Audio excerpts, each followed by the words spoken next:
This video is brought to you by Devout Decals, makers of reusable Catholic art for your home altar, your bedroom, and your home classroom.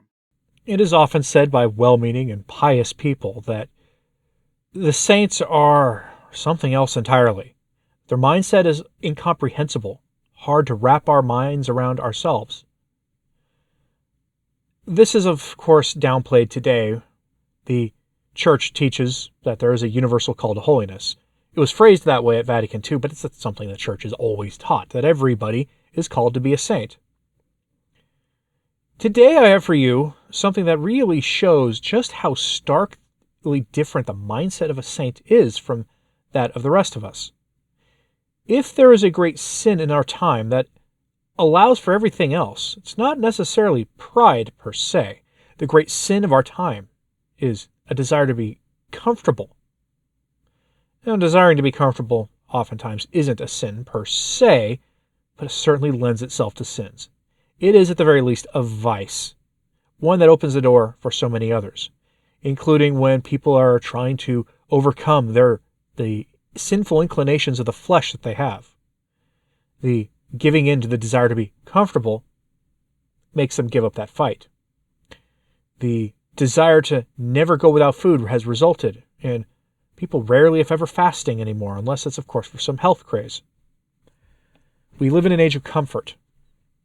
And so, you are about to hear Padre Pio describe how he wants to suffer.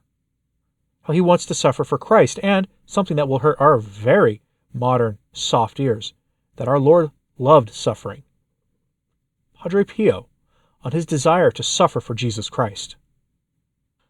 I know with certainty that I feel a most burning thirst to suffer very much, and I feel a continual need to say to the Lord without interruption, Aut pati aut mori, or rather, semper pate et nunquam mori.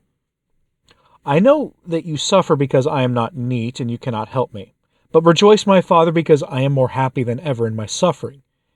And if I didn't listen to my heart, I would ask Jesus to give me all the sadness of humankind, because I fear that I might become too selfish, thirsting after the better part. Suffering. Jesus is closer to us when we suffer. He watches over us. It is he who comes to beg suffering, tears, and he needs them to help souls. Do not forget that I am a selfish person when it comes to suffering. I want only to suffer, and while I am impatient to leave this life for Jesus' company, I would reproach myself if I tried, even for an hour, to be left without a cross, or even worse, if others were to come and take it from me. I am experiencing such a strange solitude that neither all the creatures here below, nor the very inhabitants of heaven, unless my beloved was also there, would be able to keep me company. In this world I can find no relief. Everything wearies me and torments me. But I want to suffer all these afflictions for my whole life, if this agony of my soul pleases God, in spite of the fact that I know myself and my weaknesses. My shame is great when I see myself so unworthy of such a favor. I would like to have an infinite number of lives so that I could use them for God, and at that very moment I complain vigorously to Jesus because he offers me few opportunities to suffer. The other effect of this grace is that my life is becoming a cruel martyrdom. The only comfort I have lies in my resignation to live for the love of Jesus. But alas, my Father, even in this comfort there is a pain that in certain moments is unbearable, because my soul wishes that my entire life were sowed with crosses and persecutions. Jesus, when he wants me to know that he loves me, lets me taste the sores, the thorns, the agony of his passion. Even when he wants to make me rejoice, he fills my heart with that spirit which is all fire. He talks to me about his suffering. He invites me, with a voice that is both a plea and a command, to lend my body to lighten his sorrows. Jesus alone understands how much I suffer when he brings me before the sorrowful scene of Calvary.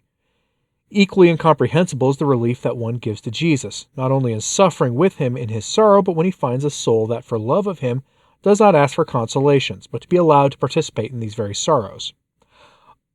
I want nobody but Jesus alone. I desire nothing else than suffering from him, which is Jesus' own desire. Let me say it because no one can overhear us in this letter. I am prepared to be deprived forever of the sweetness that Jesus makes me experience.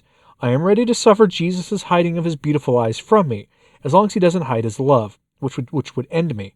But to be deprived of suffering, I am not able. I do not have the strength. Perhaps I still haven't expressed myself clearly regarding the secret of the suffering. Jesus, man of sorrows, desires that all Christians imitate him. Now Jesus has offered this chalice to me. I have accepted it, which is why he doesn't spare me it. My poor suffering is worth nothing, but Jesus is still pleased with it, because on the earth he greatly loved suffering. Therefore, on certain days when he suffers greatly on this earth, he allows me to feel the suffering even more.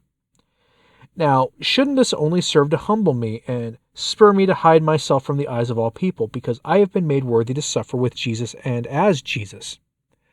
Ah, my Father, I feel that my ingratitude to the majesty of God is in fact far too great. Tuesday and Thursday evening to Saturday was a sorrowful tragedy. My heart, my hands, and my feet seem to have been pierced by a sword, so great is the pain that I feel. Even in my physical state, I feel very bad, so much so that I have spent some days in bed. But I rejoice in all of this, and it seems that I keep a joyful and resigned soul, because I remember with pleasure the sacrifice of my life, which I have made to the Lord. And if it were not for the spiritual afflictions that tear my heart, I would almost be in paradise of delights. But may the will of God be done. May the hand of our dear Jesus be blessed, the hand that strikes me and makes me worthy, against all my merits, to suffer something for his love, and through this suffering allows me to make satisfaction for my many faults. Are you, like me, a little perturbed by that? Maybe a little disturbed? At least unsettled? Readings like that remind at least me, I'm sure many of you out there as well, just how far we have to go on our spiritual journeys to overcome our own tepidity, our own lukewarmness, our own lack of desire to suffer for our Lord. In fact, a very great desire to avoid suffering at all costs. How great a desire it is indeed to allow for evils to flourish in the world, because to confront them might make us unpopular. This is a sin that afflicts the hierarchy today.